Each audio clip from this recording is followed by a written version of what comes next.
Good morning and good afternoon, depending on where you are. Welcome, everybody. Today, we're going to have a really awesome topic, which is about how to get your deals funded.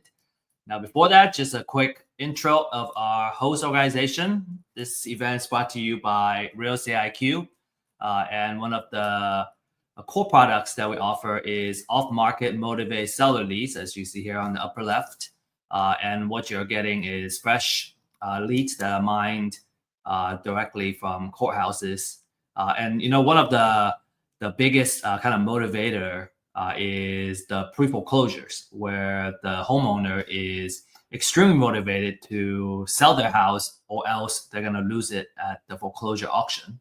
And so as investors, we have a couple of different ways of working these leads and convert them into deals. And if you stay tuned on our classes and series, we're going to teach you how to convert those as well.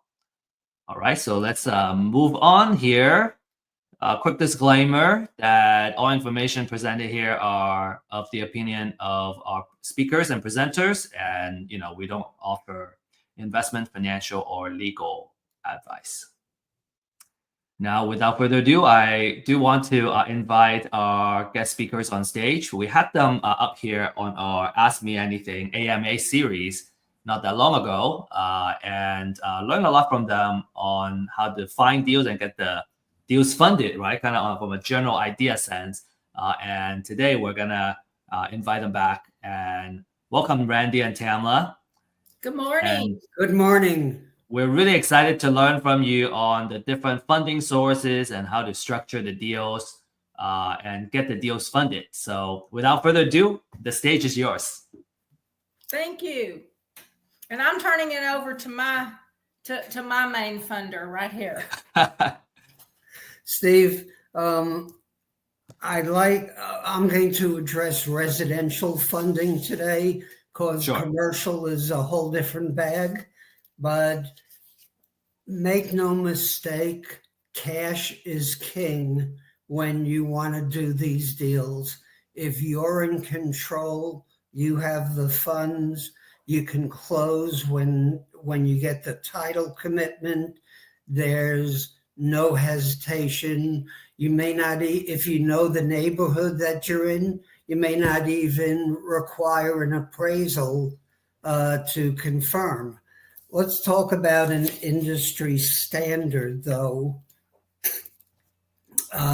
If somebody has been around investors for a while, they hear about the 70% rule. And where that comes in is you want the purchase price, your closing costs, your carrying costs, which are an important feature a lot of people don't take into consideration. Every month that it takes you to do that project, you have carrying costs of interest accumulating, you have insurance, and you have taxes. Even if you're not paying the taxes right now, you still have to consider in this formula, take your purchase price, your carrying costs, your closing costs, and your selling costs. Because when you go to sell that property, you may have a realtor who's putting it on the market for you. You may be doing it yourself, but there are still costs involved in the sale. The 70% rule basically says when you take all those expenses into consideration, that you should be at 70% or less of the selling price, what they call the ARV, the after repair value. So first, cash gives you total control over it. You're not depending on a third party to go through all of their due diligence, which for somebody relatively new is probably a good thing to have. Another set of eyes on the transaction that can bring up the fact that maybe they didn't include the carrying costs when dealing with this. Another thing is, where can you get money if you don't have the cash on hand? One book that I'm reading right now recommends looking at a HELOC, HELOC, which is a home equity line of credit. If you've got a lot of equity in your house, you can go to a bank, a credit union, a number of places out there will do home equity lines of credit. And that is a way of, again, you controlling the ability to make the purchase. More common in the industry is what's called a fix and flip loan. Fix and flip loans are for people that do not have the cash or do not have the ability to draw the cash from their own equity. Fix and flip loans, the lenders are looking for all of the things we just talked about. If you're going to a lender for a fix and flip loan, they want to know what the purchase price is, what the rehab costs are, and what the after repair value is. Those are three numbers that are very important. The other thing that doesn't have to do with the numbers is your credit ability, or in this case, another number, your FICO score, your credit scores. Some fix and flip lenders will lend more or less depending on how high your credit score is in. For instance, if your credit score is 720 or above, they will give the maximum loan that they offer in the market. If that same scenario is there, you found the property, it's a good deal, your numbers all make sense. If your credit score is only 620 instead of 720, they might only do 70% or 60% of what your costs are. So keep in mind that those numbers are very important to the lender. It's what gives them comfort that if something goes wrong with the deal, and a lot of deals something will go wrong with. You get behind a wall and you find ancient wiring or plumbing that's got a leak that the seller wasn't even aware of. There are problems that exist during the rehab phase, and you and the fix and flip lender want to make sure that if these jump out of the wall at you, that you have the ability to handle them. Another way, especially if you're relatively new at doing either flips or rentals, is to consider partnering with somebody who does have the experience. One, they may bring some of your financing requirements to the table, but two, and more importantly, is they might be able to help you avoid a serious mistake in the project, only because they've done multiple deals and they've probably had all of the problems that pop up happen to them. Insurance is something that's really critical in these deals also. And Tamela and I found out when Hurricane Ike hit, and we had a bunch of properties, rental properties in Galveston County, and 13 of them got hit with insurance claims because of the damage that was done during the hurricane. One of the things that would be very helpful, if you don't already have it, is to get a mortgage calculator, one that you can input the information of the amount of the loan that you're looking for, the number of years that you're looking for it, and the interest rate. When you're looking at those numbers, what is it going to cost you? And we'll just use a standard 30-year rental loan.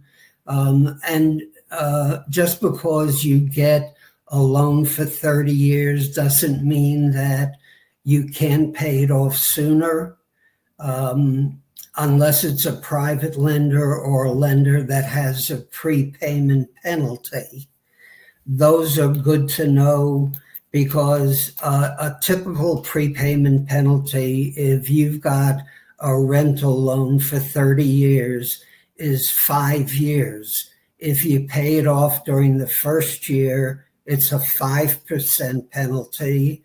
The second year, 4%, then 3, 2, and 1.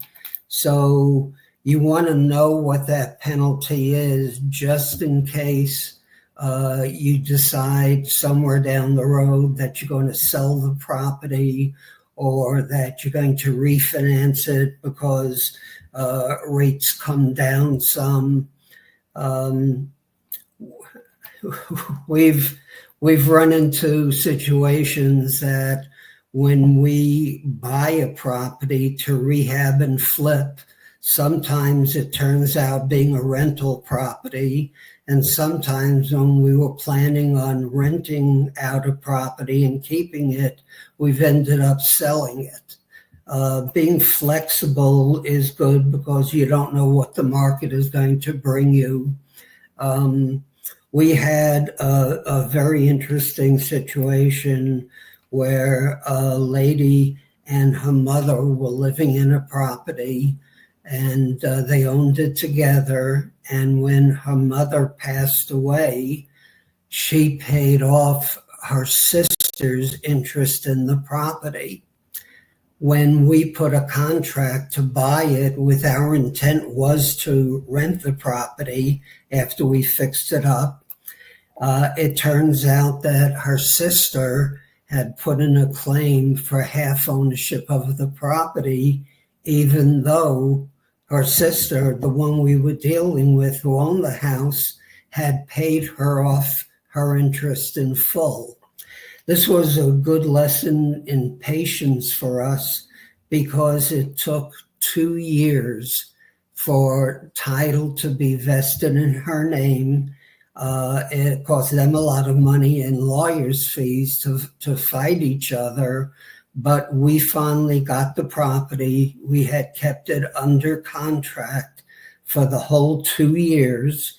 And just as we were about to get started working on it, somebody saw that the for sale sign in the yard, contacted us, and bought the rights to it from us for $76,000 more than we had it under contract for.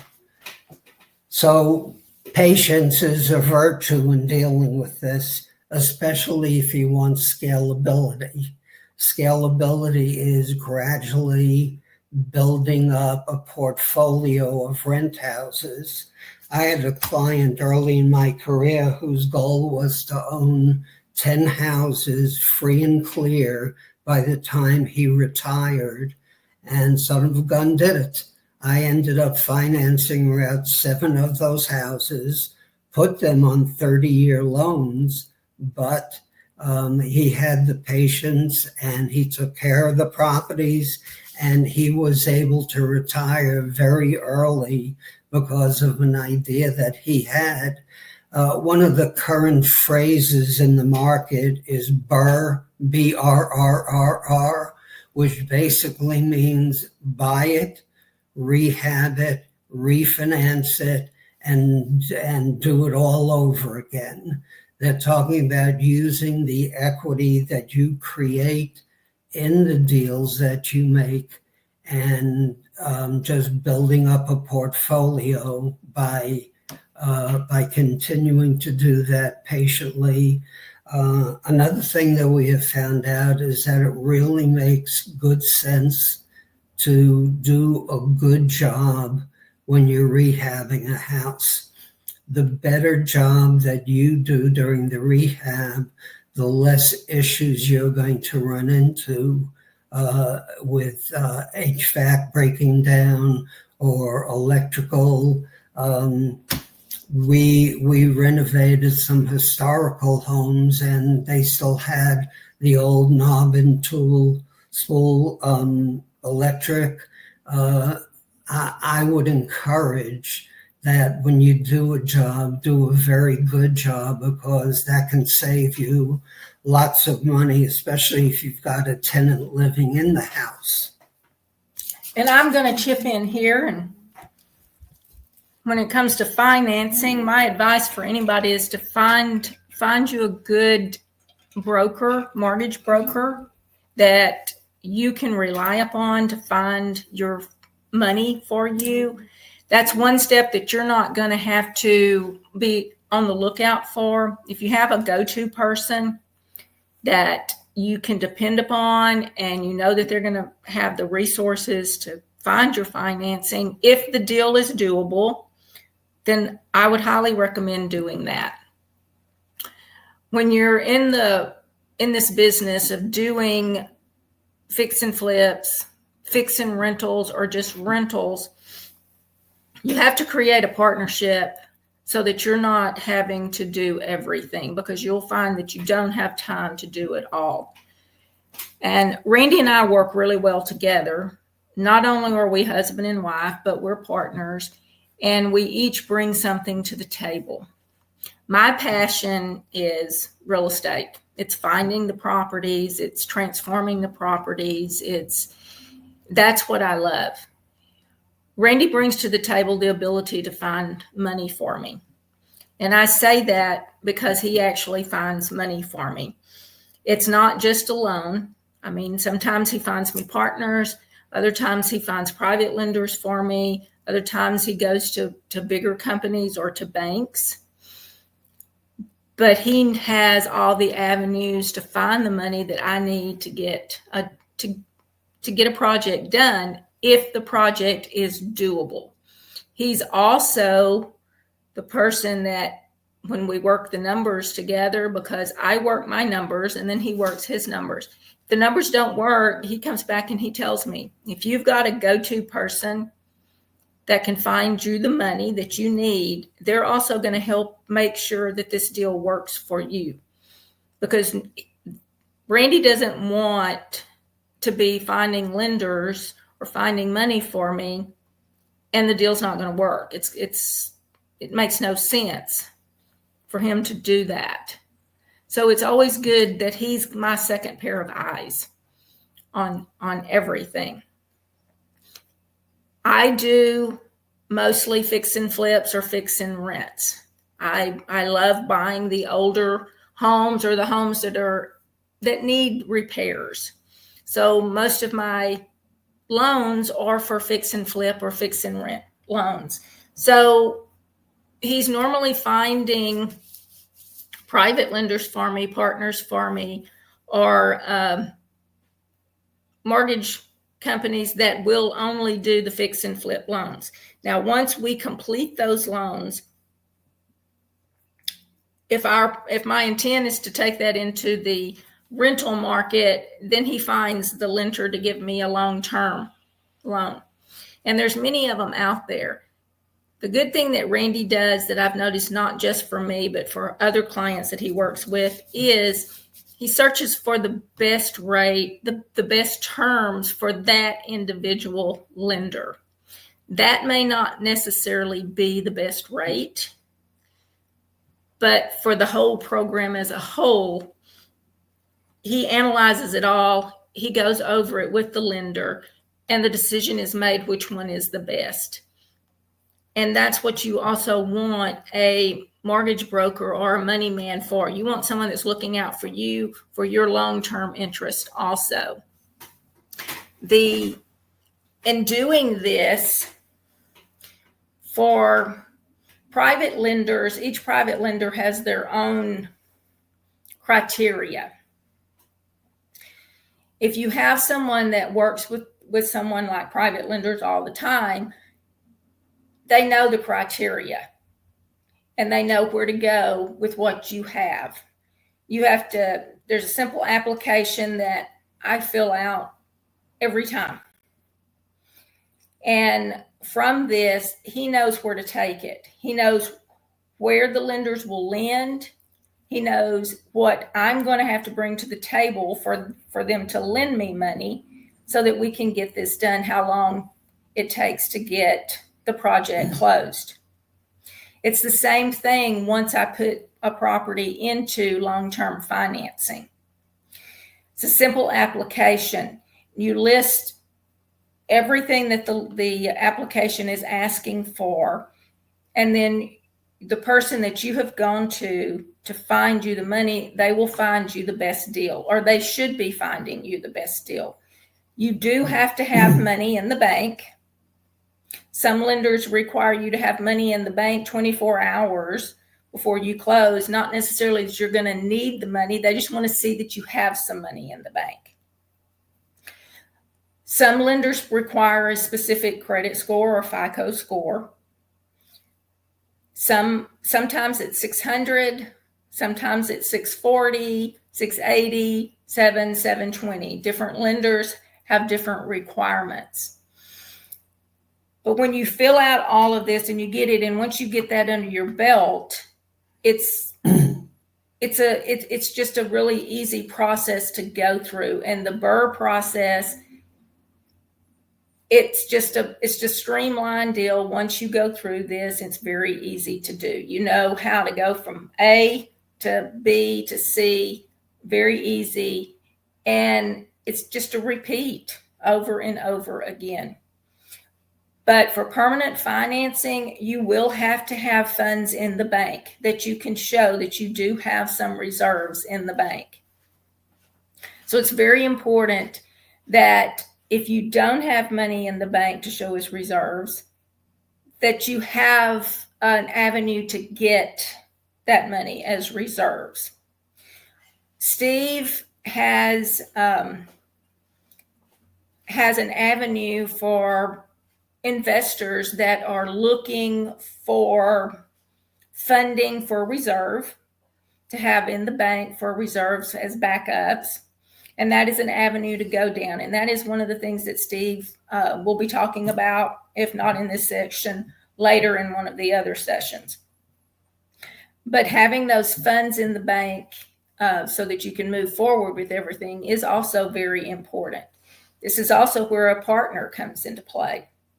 If you don't have the reserves in the bank, then a partner may be able to have the reserves there, and you work out an arrangement with your partner, and that's a decision between you and your partner. But then you can go and use that as your reserves to get all of these loans funded. I hope that was understandable. One of the things that we're predominantly looking at with residential loans are the fix and flip, and different lenders offer different programs. We actually have a lender that offers 100% of the purchase price and 100% of the rehab. We've used them. They're a good source to use, but they have a requirement that after a while can be a problem. We've done multiple loans with this source, but the more money they lend out to us, the more money they require us to have in cash reserves. Now, at the beginning, it was fairly easy. Do a couple of deals, but when we got into having 5, 6 going, the amount of liquidity that they required got beyond what we were able to provide. So we ended up partnering with people that were able to take up that slack. Now, the other part, that's the short-term loan, the fix and flip. Normally, you'll get 6 months. If it's an extensive rehab, they might give you 9 months. But once the work is done, if you're keeping that as an owner to rent out, they have long-term permanent loans for 30 and sometimes even 40 years. What's interesting about this is they often use a jargon called DSCR, which stands for Debt Service Coverage Ratio. Basically, what that means is if your mortgage payment is $1,000 a month and the DSCR requirement is 1.2, that means that your rental income has to be at least $1,200 a month, 1.2 times the amount of your mortgage. Different companies do different DSCRs. The more conservative ones might require a 1.3 or a 1.35. We actually have some lenders that go 1.0. In other words, if you've got a rental rate of $1,000 a month, your cost on it can be up to $1,000 a month. So keep in mind that there are a number of different options out there. And while one may work better if your goal is to do the least amount of cash out of pocket for you versus the best rate that's out there. So on the DSCR loans, while I mentioned one that we deal with that does 100% of both purchase and rehab, there are ones that require 10% of purchase, 100% of rehab.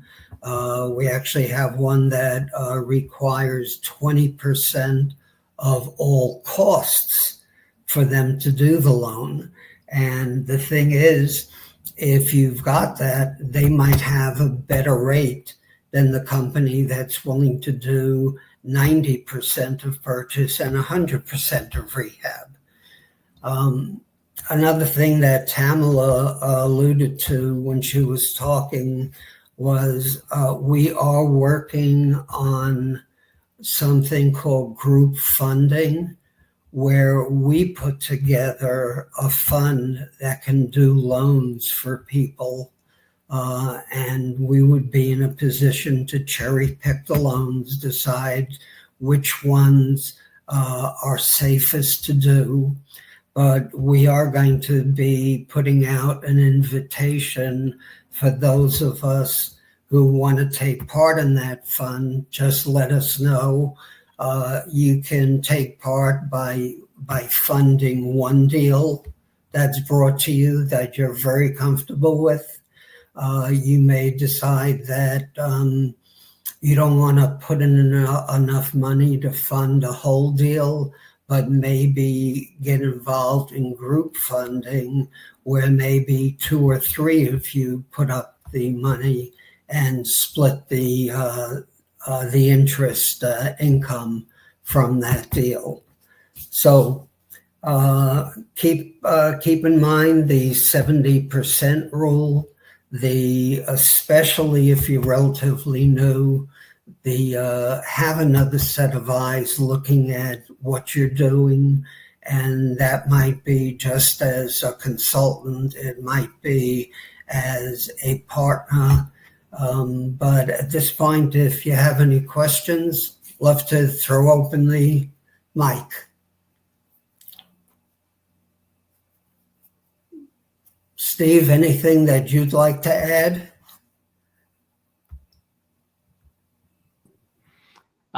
We got a couple of questions, Randy. I wanted to kind of bring up, and maybe, one thing. Why don't what I wanted to start with also this question. Where do you see kind of the biggest pain points? Being in the business for so long now, both of you combined with so many decades. Like, what is the biggest pain point for a real estate investor who are trying to acquire deals and get them funded? Kind of from that standpoint, what is the hardest part? The calculations. The new people that are becoming investors, the numbers, that's the hardest part, is the numbers. Once the numbers, I mean, and when you find something, find that mortgage person that you can work with. And that's another, probably the second step in the heart, is finding someone that you can work with, that will always be honest and truthful with you and tell you these don't work. These numbers do not work. But finding the team to make you successful, it's a difficult step. I've been doing this for many, many years and have had several people working with me. Some worked great, and they moved on and created their own team. And I'm very glad and happy that I was part of helping them to create that. Other people, it just didn't work out for whatever reason. But finding the people that you can work with is one of the hardest things to do. Another thing is having the expectations of, I do not have to have any money at all to do this, is incorrect. You don't have to have all money, but you do have to have some access to some funds, whether they be your funds or partner or a line of credit, but you do have to have some funds to get financing for these deals. In our situation, we've had funds, and then, like I said, we've got 6 projects going on.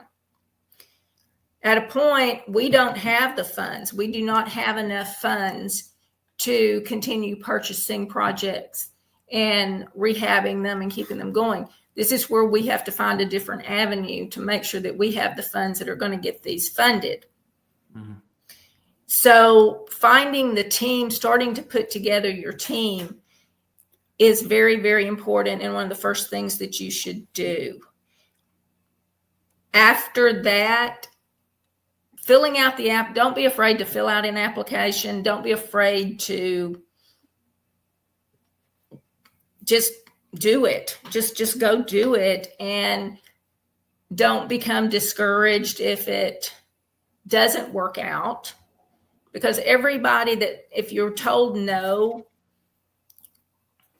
look at it as somebody is saving me from a bad deal. That's the way I look at it. So making sure that you have a source for reserves or money's in the bank. And when I say money's in the bank, it's got to be money in the bank. Cannot be stocks or bonds, cannot be from a retirement account. You can't have a CD. If you've got CDs in the bank, that's good. That's wonderful.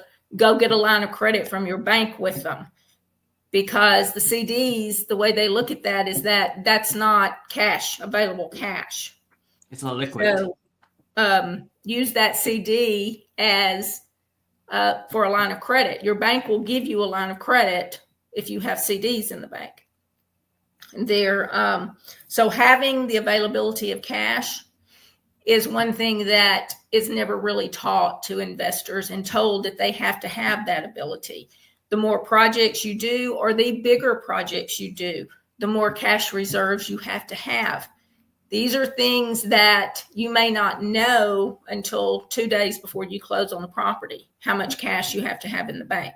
So having the ready availability of someone that you can partner with that has the cash reserves, or a line of credit, or as Randy was talking about, with a HELOC. These are the best things to start to know from the beginning so that you are prepared. Once that is done, it's a numbers game. After that, it's a complete and total numbers game. There will be an appraisal done. Either the lender will do an in-house appraisal or they'll hire an appraisal done. That appraisal is going to tell you whether or not they're going to do 100% or what they're going to do. And one of the things that I've realized over the years is accept it, because the lender's not going to change it. No matter how bad you think that appraisal is, they're going to go by that appraisal. So you accept it. You accept the terms that they're giving you after they've gotten the numbers, or you let it go and move on to something else. But finding that person that you can rely upon and go back to every time, that is a very, very important step, and it will make your investment life much, much easier, because this person will get to know you. They'll get to know, they pretty much will have an application on hand.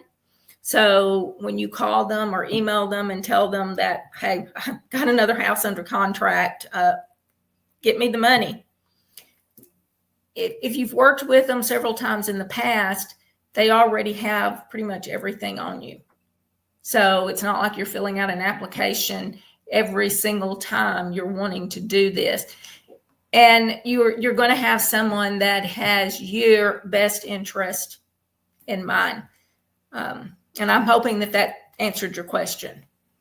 And talking about putting a house under contract, you're going to need to have some reserve, some kind of initial funding to put down the earnest money as well, right? Correct. You have to have enough money to put down the earnest money and the option fee. Yeah, and that's what we see and what we recommend too, is if you don't have a lot of funds, maybe wholesaling is the way to get started, kind of build up some reserve. And then obviously you want to kind of upgrade to flipping and, over time holding properties, because that's the path for building wealth. It is. But you do have to have money. You will. And the amount of earnest money that you put up,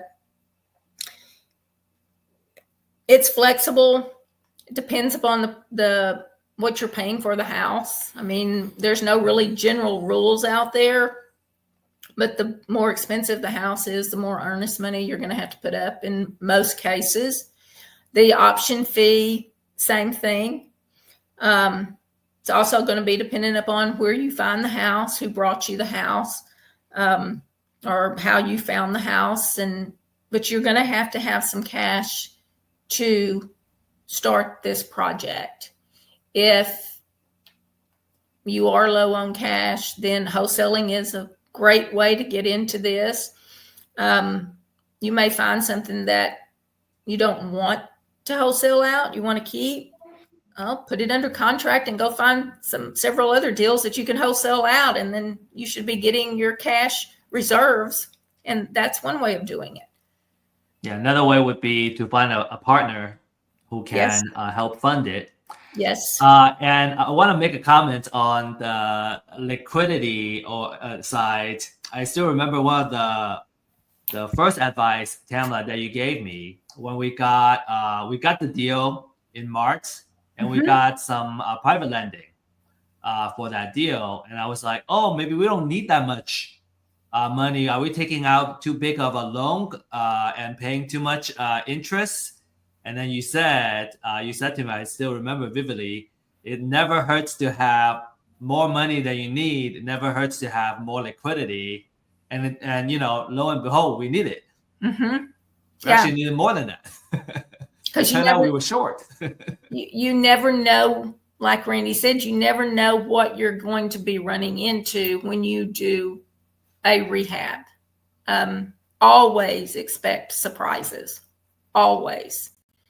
So it's always better to have more because you have a cushion there and you're just more comfortable. You're not under nearly as much stress, and it's just good. You don't have to spend the money. You don't have to use it, but it's nice to have it there just in case you do run into some problems and some issues, which we ran into on the SMART project. Quite a few.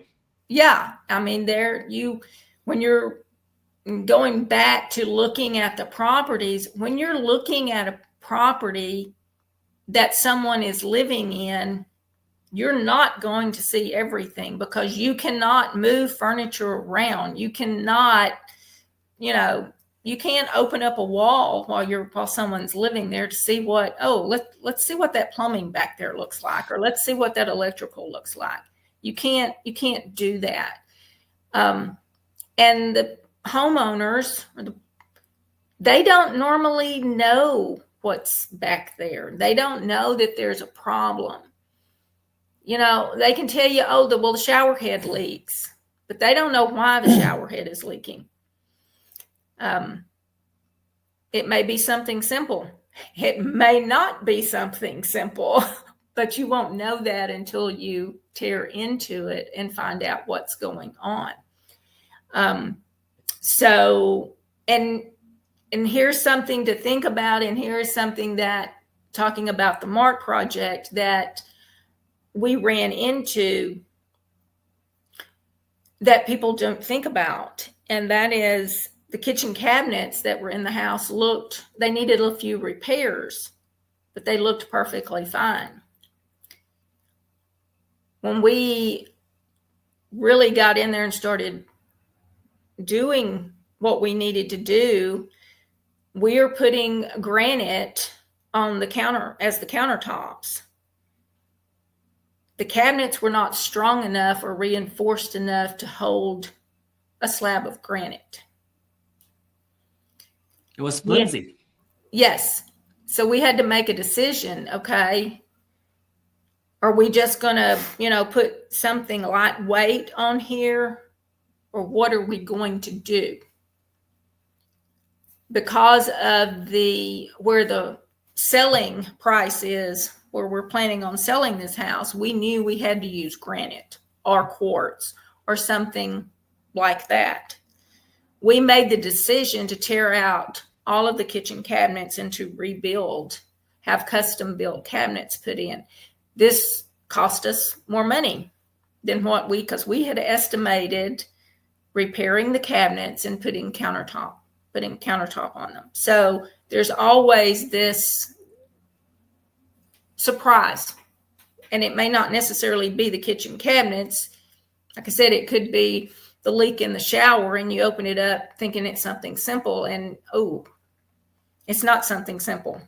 We've got some major problems back here behind the wall. So it's always good to have a little more than to just have just the amount. Yeah. Because your lender,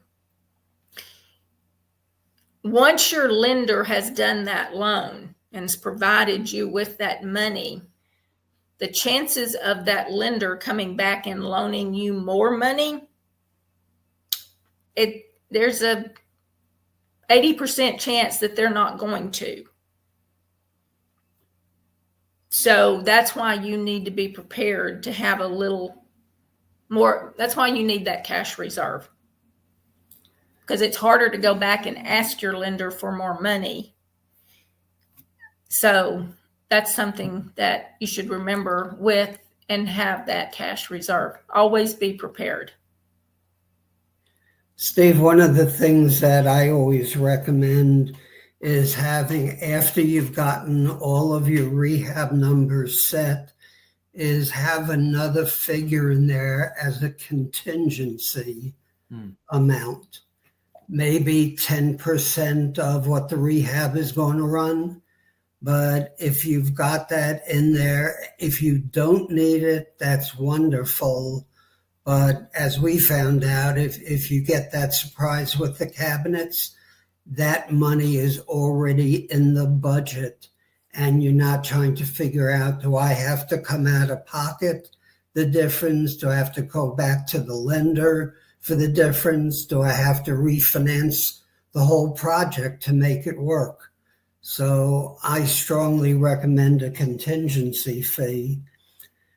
One other thing that's not totally about numbers that I want to throw in, there is a general belief in the investor market that you will not find deals that are listed on MLS. There are lots of good ways to find deals: Driving for Dollars, Real Estate IQ, personal recommendations. We had what we called a bird dog when we were living in Galveston, and this woman was not only good because she grew up there and knew almost everybody, but she had no hesitancy at all. She stopped her car when she saw somebody walking into their house and said, "Do you have any interest in buying and selling this house?" And it was very interesting because we ended up not only getting that house, but that person's spouse, not spouse, their girlfriend's house, when the two of them were moving to Ohio. So I caution against the belief that you cannot find good deals that are listed by a realtor because they're going to be retail. One of the benefits that Tamela and I have in working together is she can research what has happened on that house. She'll go back and tell me three owners ago who owned it, how long they had it, what they paid for it, and having the ability to look at the numbers on that house, even though they're listed by a realtor, that may be a very good deal there. I wouldn't throw those out because it's like this person we're working with now is finding us multiple deals to look at. And as we do more with her, she's getting better and better at knowing what we do and how we do it. And so I would encourage developing relationships with realtors and having them understand what it is that you're looking for. And another property that Steve and I have purchased was found by a real estate agent. You find someone that you can work with, part of your team. It will take a while. They're not going to immediately know what you're looking for and what it is that you do. They may not totally and completely understand that in the beginning, but the more you work with them, the more they know. Steve and I purchased a property last month. I think it was last month, wasn't it? The one in the Main Street property. Oh, it's April. Okay. Was it that long ago? April, maybe? Yeah. Just looking at the numbers. Anyway, a real estate agent brought this property to me. She listed the property that morning. At 8 o'clock that morning, it was on MLS. At 8:15, she called me and she said, "I've got a property that you're going to want." At 10 o'clock, I was looking at it. And by 12 o'clock that day, that property was under contract. She knew exactly what type of property I was looking for. She knew how I calculated my numbers. She knew what I was looking for. This was exactly what I was looking for. She called me because she knew she had a sale and she wouldn't be keeping that property on the market for a long period of time. Those are the type of partnerships every investor should be wanting and looking for. This same realtor has brought me 3 other properties. Those properties, 2 of them we've put under contract, because I am the first person that she calls when she finds something that she knows I am looking for, because she knows I will buy it. So, by the way, it was mid-May, Tamela, so you're okay, right. mid-May. Yeah. So what what I'm saying is that there's a lot of avenues to find properties, but building that team, like with a real estate agent, with a mortgage broker, someone that can find you the money, with someone that can locate properties that, is, I call them a bird dog. Other people call them a property finder. The lady that I worked with, she liked being called the bird dog. She enjoyed being called that. She found lots of properties for me. Put your team together and work with them. Let them know what you're looking for, and you will have properties. I've been doing this for many, many, many years. Today is Thursday. I started looking at houses on Monday, and I don't look at every house that is brought to me anymore because I do my research before I do, but I've already looked at 5 properties this week. I've already made offers on 2 of those properties this week. All of those properties, with the exception of 1, was brought to me by somebody else. So I'm not out there actively having to find these deals now, because I've put my team together that finds these deals for me. My son and my daughter-in-law are wanting to get into this business, which I am encouraging them to do. And it never fails. Every time we put something under contract or we close on something, I have the very same question asked to me by my son and daughter-in-law. And that is, how did you find this deal? How did you find this property? Somebody brought it to me. That doesn't happen overnight. That happens from years of working with people and them knowing what it is. But something came to mind with all this talk about doing a partnership. One of the things we were taught early on in our getting involved on the investment side was, don't fall in love with any property. And a real good example, Steve, is one that that we found a property in Fairfield and we thought it could be a good deal. You went and looked at it and you didn't feel as strongly. We dropped it. When you're working as a team, each person's opinion is important, and we were glad. We were glad to adhere to your choice of let's not do that one because we do work together well, and so I recommend when you find a property, and that first one is always one that a new investor is raring to get into. They want to be an investor. They've got the money to get it started. Don't fall in love with the property. If the numbers don't work out, drop it and move on to the next one. There will always be a next one to look at. And I'm going to throw this out. I haven't discussed this with Steve. So, Steve, this is a new one. Okay. Steve and I work in a specific area, and we've got our circle on the map.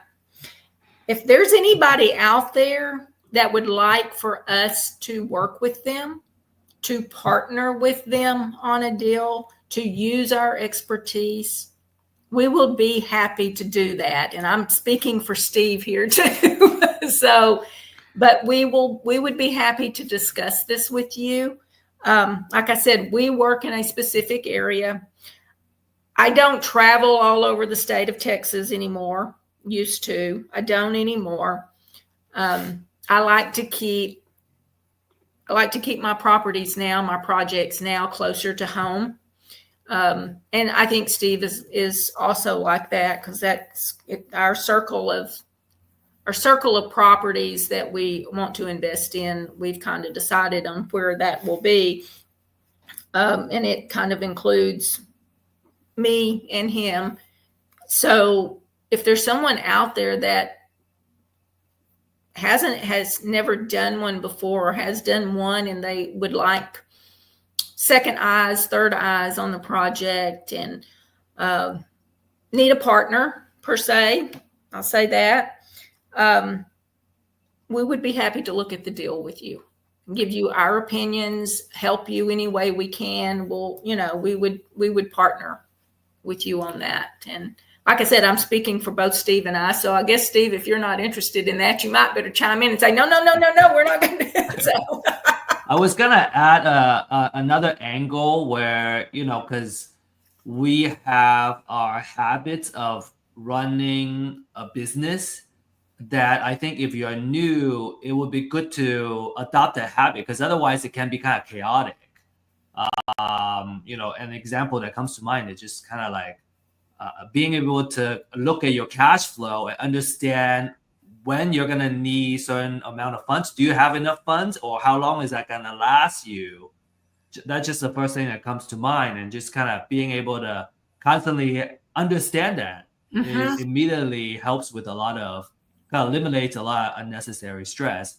And then on your side, Tamela, just kind of knowing someone who knows how the project is done and the process of it, and I can sleep a lot easier, because otherwise I don't know how to fix plumbing. I don't know how to fix the cabinet problem. Like, the decision of building new cabinets, it's not an easy decision for me if I would just kind of look at it from a newbie investor standpoint. So true. So I really appreciate having partners that you can trust, that you can rely on. And I think that's just so much easier to get some deals done. It is. It's very much easier. And I know, and just a little bit about the way you and I work. I will text you everything that's going on with the properties, and I can tell by the text that you send back to me that you are like, oh my gosh, I could have never done this. I mean, yes. I can read that in your text, and it's knowing that what you're taking care of, I no longer have to do that it's wonderful, because you're doing the part that I'm not good at, and I'm doing the part that you're not good at. And that's where partnerships work. That's where groups, when you put your team together, knowing that you have someone that can do what you cannot do or you don't want to do, it makes everything work. Yeah, absolutely. And just having another set of eyes, another, the experience that you can tap into, I really appreciate that myself. And that's why we want to bring it to our community too, is just kind of bring the experience that you can leverage. Maybe it's, who knows, it's different skills. It could be different experience. It could be funding and all that, kind of put it all together. Steve, I want to throw in one last thing. What most of the real estate gurus out there tell you not to do is swing a hammer. Your time is far more valuable in finding and vetting deals than it is to go in there and repair a wall or install flooring. That you're overpaying for that by doing it yourself. I agree. I do maybe add a little bit of a flavor here is I do find sometimes if I have to rely on someone, I don't know how to do the work, and I have to pay the person, right? A partner is different because we know we're on the same side.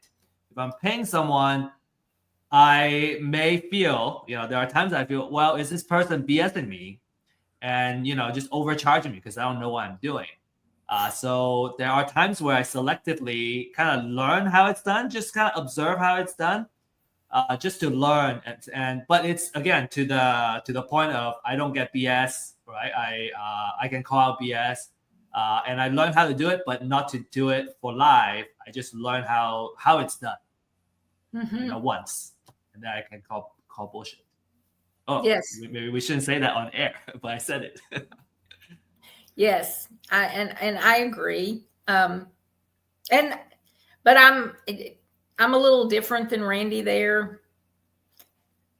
I don't do a lot of I don't get involved in the actual swinging the hammer of a lot of the projects, but there are times when, yes, I will paint or I will clean, I make a make ready, simply because I have the time, and it's just really good therapy, quite honestly, at times.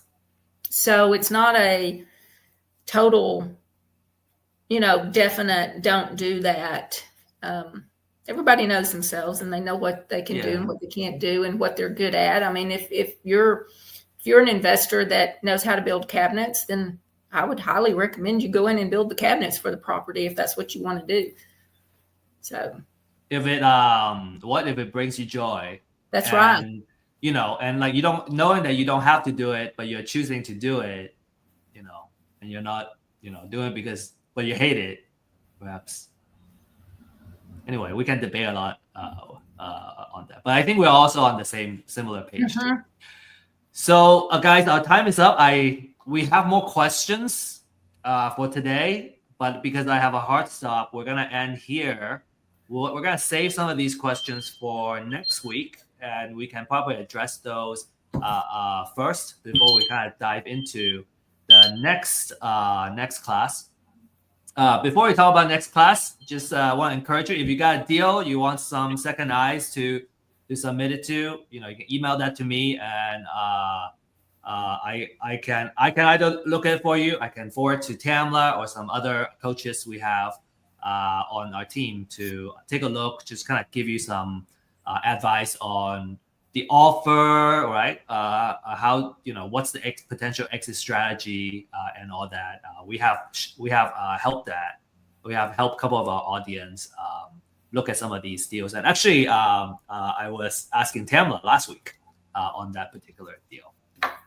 All right, so next week we have our second class in the series, which is about funding your business. So structuring what we call the capital stack, right? So basically the different types of sources of capital that you can use to build your business. And it takes time to build that up. And so, there are times where you just got to build up your business credit, your personal credit, and all that. So it's good to get that started now. And feel free to scan this QR code and register for the event now. Thank you, Tamela and Randy. And we're going to thank you again next week to come back and share the other side, which is funding your business with us. Have a wonderful 4th, everyone. Appreciate it. Yeah. Have a wonderful July 4th, everybody. Enjoy. Bye. Thank you.